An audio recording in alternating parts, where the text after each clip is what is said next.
Hello la team, bienvenue sur ma page Phénomène physique et application. Moi c'est Guy Samo, je suis chercheur en France dans le domaine de la physique. Dans cette vidéo, je vous présente le thème intitulé les lois de Kirchhoff en régime continu, le point diviseur de tension et le point diviseur de courant. Je vais commencer cette vidéo par des définitions. La première définition est celle d'un réseau électrique qui se définit comme toute association simple ou complexe de dipôles interconnectés alimentés par un générateur. La prochaine définition, c'est celle d'une branche qui est une partie dipolaire d'un réseau parcouru par un même courant. Une autre définition, c'est celle d'un nœud d'un réseau qui est tout point du réseau commun à plus de deux branches. Je vais définir également ce qu'on entend par maille d'un réseau qui est tout chemin constituant une boucle et formé de plusieurs branches. Donc, je peux illustrer cela par le petit schéma ici, allant du point A au point C, qui est un réseau électrique constitué d'un générateur E. Donc, dans ce petit schéma, les points A, B, C et D sont les nœuds du réseau.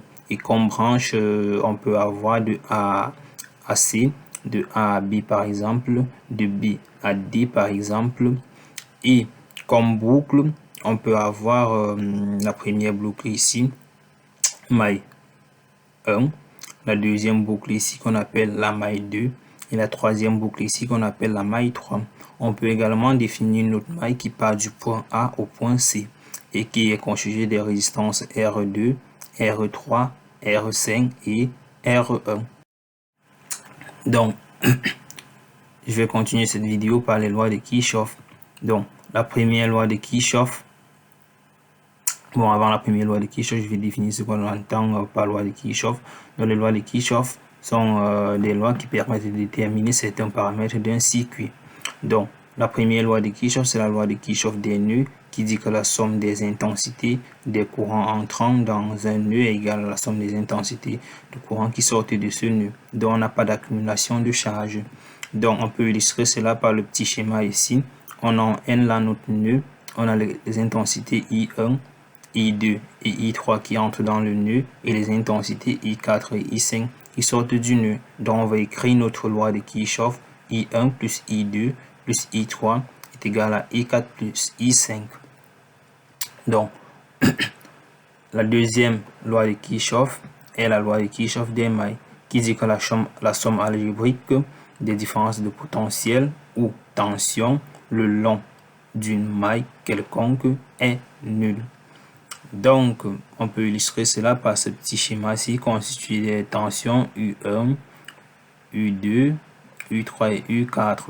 Donc, généralement, il faut choisir le sens arbitraire. Donc, on peut choisir dans le sens des aiguilles d'une montre ou dans le sens opposé au sens des aiguilles d'une montre. Donc, si notre tension est orientée dans le même sens arbitrairement choisi, elle est comptée positive. Et si elle est comptée négative si elle est dans le sens opposé à notre sens arbitrairement choisi. Donc là, la tension U1 est dans notre sens arbitrairement choisi. La tension U2 est opposée à notre sens arbitrairement choisi. Là, on aura U1 moins U2. La tension U3 est opposée à notre sens arbitrairement choisi. On aura moins U3 et la tension U4 est dans notre sens arbitrairement choisi. On aura plus U4 égale 0. Donc, comme exemple pour cette partie, si je considère ce petit réseau électrique, pour la loi des nœuds au point A, on aura I0 est égal à I1 plus I2. Donc, le courant I0 entre dans le nœud en A et les courants I2 et I1 sortent du nœud. On aura I0 égale à I1 plus I2. Au nœud B, on aura I2 qui entre dans le nœud B égale à I3 plus I4 qui sortent de ce nœud. I3 et I4 sortent du nœud B. Et en ce qui concerne la loi des mailles, on aura dans la maille 1, donc là on a noté les tensions E, E1, E1, E2, E3 et E4 et E5 également. Donc dans la première boucle, on aura E moins E1 égale 0, donc notre sens arbitrairement choisi est ici en train interrompu en bleu. Donc la tension E est dans le sens arbitrairement choisi. La tension E1 est opposée au sens arbitrairement choisi. Et dans la maille 2, on a la tension E qui est dans le sens arbitrairement choisi. La tension E2 au bord de la résistance R2 opposée à notre sens arbitrairement choisi. Et la tension E4 également est opposée à notre sens arbitrairement choisi.